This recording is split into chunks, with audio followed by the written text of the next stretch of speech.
नमस्कार, मैं हूं आपके साथ मयंक। देखिए, करीब 20 से ज़्यादा मुस्लिम जो देश हैं, इस्लामिक कंट्रीज़ हैं, इनका ज़बरदस्त गुस्सा देखने को मिल रहा है नेतन्याहू को लेकर। नेतन्याहू का हाल ही में एक ऐसा बयान सामने आया है जिसको लेके पूरे मुस्लिम वर्ल्ड में ज़बरदस्त गुस्सा देखा जा रहा है और सबने जो है बड़ी तीखी प्रतिक्रिया दी है नेतन्याहू के इस बयान को लेकर। अब नेतन्याहू ने ऐसा क्या कह दिया जिसको लेकर ईरान समेत जितने मुस्लिम कंट्रीज़ हैं, सब जो है वो नेतन्याहू पे भड़के हुए हैं। देखिए, हाल ही में नेतन्याहू जो है वो एक इंटरव्यू दे रहे थे, जैसा बताया जा रहा है। और इस इंटरव्यू के दौरान उन्होंने ग्रेटर इजराइल की एक परिभाषा बताई, डेफिनेशन बताई।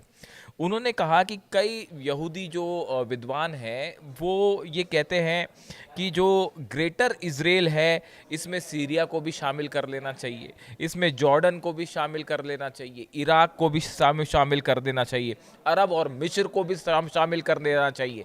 ऐसा नेतन्याहू का कहना था कि एक जो ग्रेटर इजराइल की डेफिनेशन है उसमें ये सब मुस्लिम देशों को भी शामिल कर लेते हैं, कुछ ज्यूज जो विद्वान हैं।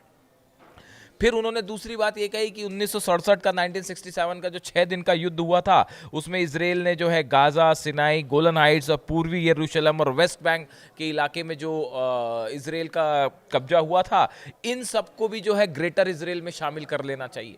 यानी नेतन्याहू चाह रहे हैं कि ये जितने मुस्लिम देश हैं ये ग्रेटर इसराइल का हिस्सा बन जाएं, जॉर्डन भी शामिल हो जाए, सीरिया भी शामिल हो जाए, इराक भी शामिल हो जाए, अरब और मिस्र जैसे देश भी शामिल हो जाएं, और ये जो बाकी इलाके हैं गाजा, सिनाई, गोलन हाइट्स, पूर्वी ईस्ट यरूशलेम जो है, वेस्ट बैंक, ये सब ग्रेटर इसराइल का हिस्सा बन जाए। इस तरह से उन्होंने एग्जाम्पल देते हुए कोट किया कि कुछ जो ज्यूज विद्वान होते हैं वो जब ग्रेटर इसराइल की परिभाषा देते हैं तो इसमें सबको शामिल कर लेते हैं। ऐसा बयान नेतन्याहू की तरफ से आया और इसको इसको उन्होंने मैप ऑफ प्रॉमिस्ड लैंड भी बताया कि भाई इसको मैप ऑफ प्रॉमिस्ड लैंड भी कुछ विद्वान बताते हैं।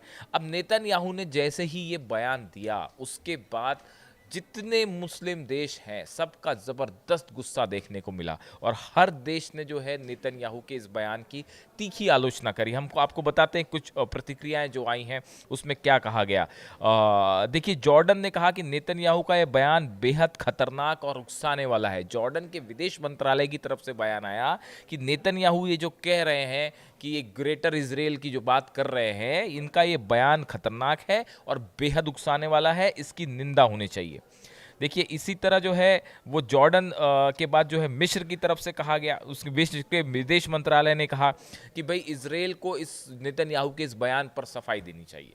जो बात नेतन्याहू ने एक इंटरव्यू के दौरान जिसका शब्द का इस्तेमाल किया ग्रेटर इसराइल, और उसमें जो है सब कहा कि कुछ ज्यूज विद्वान जो हैं सब देशों को शामिल करते हैं, तो उसमें उस मामले में जो है मिस्र के विदेश मंत्रालय की तरफ से कहा गया कि नेतन्याहू को जो है इस मामले में सफाई देनी चाहिए कि आखिर वो ये कहना क्या चाहते हैं, उनकी मंशा क्या है।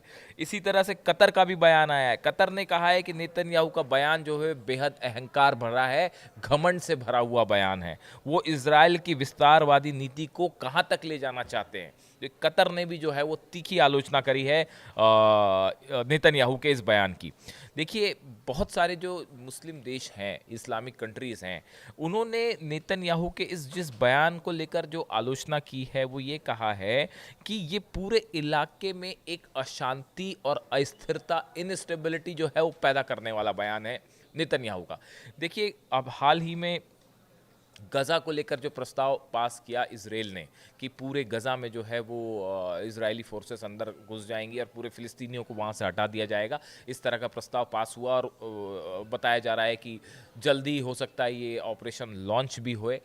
पुतिन और ट्रंप की मुलाकात का शायद इंतज़ार हो रहा था, ऐसा बताया जा रहा है। अब अगर इस तरह का कोई ऑपरेशन अगर नेतन्याहू करते हैं तो सबसे पहले तो ईरान की तरफ से आपत्ति जताई गई है और ये बात साफ की गई है कि अगर इसराइल ने ऐसा कोई ऑपरेशन किया गजा में तो इसके गंभीर परिणाम जो है वो इसराइल को भुगतने पड़ेंगे।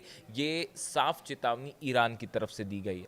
उसके अलावा कई मुस्लिम कंट्रीज़ हैं जिनका हमने सब ने नाम लिया, सीरिया, जॉर्डन, इराक, सऊदी, मिस्र, ये सब वो देश हैं जो गजा में इसराइल के इस ऑपरेशन का विरोध कर रहे हैं। देखिए लगातार गज़ा में जिस तरह से नरसंहार हो रहा है, अभी पिछले हमले में 100 से ज़्यादा फ़िलिस्तीनी नागरिक जो हैं वो मारे गए। इसमें बहुत से लोग ऐसे हैं, फिर बहुत से क्या बल्कि सारे लोग ऐसे हैं जो वहाँ के आम लोग हैं, आम सिटीज़न हैं जिनका हमास से कोई लेना-देना नहीं है। लेकिन वो भी इज़राइल के हमलों का शिकार हो रहे हैं।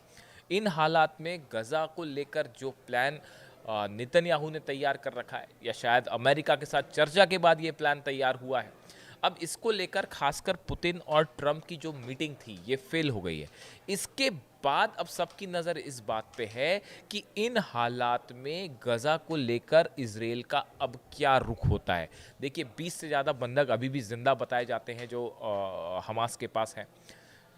कई जो है उनकी मौत हो चुकी है। अब इन बंधकों का क्या होगा? इजराइल इन्हें छोड़ा तो नहीं पाया, इनकी लोकेशन भी पता नहीं चल पाई। काफ़ी सारे ऑपरेशन हुए, ग्राउंड ऑपरेशंस भी चले, उसमें भी इजराइल को काफ़ी नुकसान हुआ। देखिए गज़ा में तो जो तबाही मचानी थी वो मचा दी इजराइल ने, लेकिन जो मकसद था बंधकों को छुड़ाने का वो अभी भी कामयाब नहीं हो पाया। अब इन हालात में गज़ा को लेकर इजराइल का अगला कदम क्या होगा, इस पर सबकी नज़र है। क्या जिस तरह के ऑपरेशन की बात नेतन्याहू कर रहे हैं, क्या वो ऑपरेशन शुरू होगा इजराइल में, और इसको लेकर ईरान की तरफ से क्या प्रतिक्रिया होगी, लेबनान खासकर हिजबुल्लाह की तरफ से क्या प्रतिक्रिया देखने को मिलेगी, और हुतीस की तरफ से क्या रिएक्शन आएगा, इस पर सबकी नज़रें बनी हुई है। अब इन हालात में देखिए जब ये नेतन्याहू ग्रेटर इजराइल वाली जो बात कर रहे हैं कि ज्यूज विद्वान कहते हैं कि सब कंट्रीज़ को ग्रेटर इजराइल का हिस्सा होना चाहिए, तो जितने मुस्लिम कंट्रीज़ हैं उनका कहना है कि ये जो बात नेतन्याहू कर रहे हैं ये असल में इनकी मंशा यही है,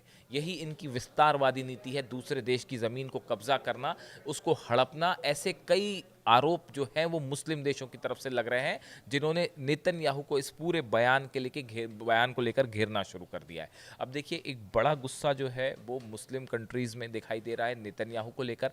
इन हालात में अगर नेतन्याहू किसी तरह का ग्राउंड ऑपरेशन बड़ा शुरू करते हैं गज़ा को लेकर, उसके बाद इन मुस्लिम कंट्रीज़ का क्या रुख होगा, गज़ा में हालात कैसे होंगे और ईरान का रिएक्शन क्या होगा, इस पर पूरी दुनिया की नज़रें, पूरे मिडिल ईस्ट की नज़रें टिकी हुई हैं। यहाँ से इजराइल का कोई भी बड़ा कदम जो है वो ये तय करेगा कि क्या एक बार फिर ईरान और इजराइल फ्लैश पॉइंट पर आमने सामने आ सकते हैं, क्या एक बड़ी जंग दोनों के बीच फिर शुरू हो जाएगी। इसको लेकर तरह तरह की स्पेकुलेशंस हैं।